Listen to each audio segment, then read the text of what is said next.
Now this is charging and discharging of a capacitor. It is very commonly known as a determination of dielectric constant. For this, now we are using the circuit diagram here. Now you can see in the circuit diagram, it consists of a battery, a resistance box of 100 kilo ohm, a voltmeter ranging from 0 to 20 volt.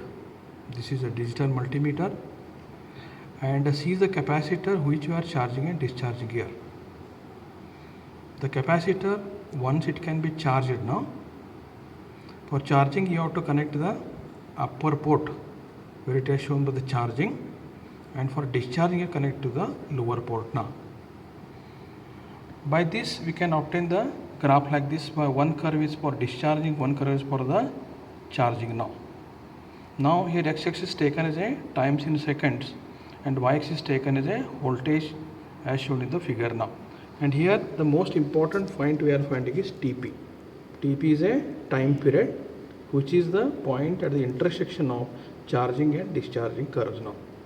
Let us come to the actual apparatus we are using to verify the dielectric constant of this one. Now this is apparatus is like this. This is called as a charging and discharging of a capacitor. This is a compact setup is there. Now let us see how the connections can be done here. Now here first one, in this one, this is a digital stop clock is there. Digital stop clock is that here. We show the time in seconds now. This is 0 to 100 seconds, and this is digital voltmeter is there. This is from 0 to 20 volt is there. Then you can see on this side here, these are the different resistances are there. This is 100 ohm is there, 220 is there, 330 is there. Now these are the resistance in kilo ohm, or the values are given here. Now come on this side, these are capacitors are there. Three options are given. This is C1, C2, C3 now. They are in the microfarad. The values of the capacitor are microfarad, and that of the resistances are in the kilo ohm now. Now this is at stop clock. Now this is halt. Halt means you have to stop. This is start. This is a reset now. That means you have to start here, you halt here, and again you want to start once again, you have to reset this one now. And this is a power supply. The power supply is for 5 volts now. This is upper, this is called as a positive terminal, this is called as a negative terminal, X and Y is there here. Now this is for charging port is there, this is a discharging port is there. This is called a switch now. We can make the, this is for charging. When you go for the C now, discharging one from the D now. Yeah, this is a resistance actually we are using here. Now this resistance we are connecting here. This is for the 100 kilo ohm we are connecting from this one now. And this is capacitor we are connecting from this combinations what are there. This is connected here. Then the voltmeter is there. This voltmeter we are connecting from this one now. That means the way we are connecting here, this voltmeter connected here. The capacitor connected for this one. The resistance can be connected in this one now, and this is for charging and discharging, and this is a battery is there. Now these connections are inbuilt are there now. Now let us see, actually we start to do the connections here. This is, we are connecting the power supply to the circuit now. There is a lower negative is connected now. Now here you can observe that the positive is also connected to the circuit now. That means power supply is connected to the circuit. Now the resistance we are connecting here, this resistance is connecting with 100 ohm now. Resistance value they are given now. This resistance is connected now to the 100 ohm, 100 kilo ohm resistance. Now let us connect the capacitor here. The capacitor is a parallel connection is there. Then you can observe here the capacitor can be connected for C1 now. Now these two wires are connected capacitor here. Then come to the voltmeter now. Volt we are connecting like this. This voltmeter is connected now. Now voltmeter is connected. Voltmeter is always connected in the parallel. Now see here in this circuit, voltmeter is connected in parallel. Capacitor is connected in parallel, resistance of 100 kilo ohm also connected in the series now. Now this is how to do the connections in case of the determination of the dielectric constant now. Now for charging and discharging what we are doing now, can you observe this switch here? This is C for charging upper side, D for discharging now. Now when you connect to the charging now you can observe the readings here. This is charging has started now. That means now charging has started here. Now these readings are increasing now. Corresponding time also increasing here. See, you can observe it is increasing now. Now this will continue till the complete charge will take, capacity will completely saturate now. The saturation takes place here. This is for charging now.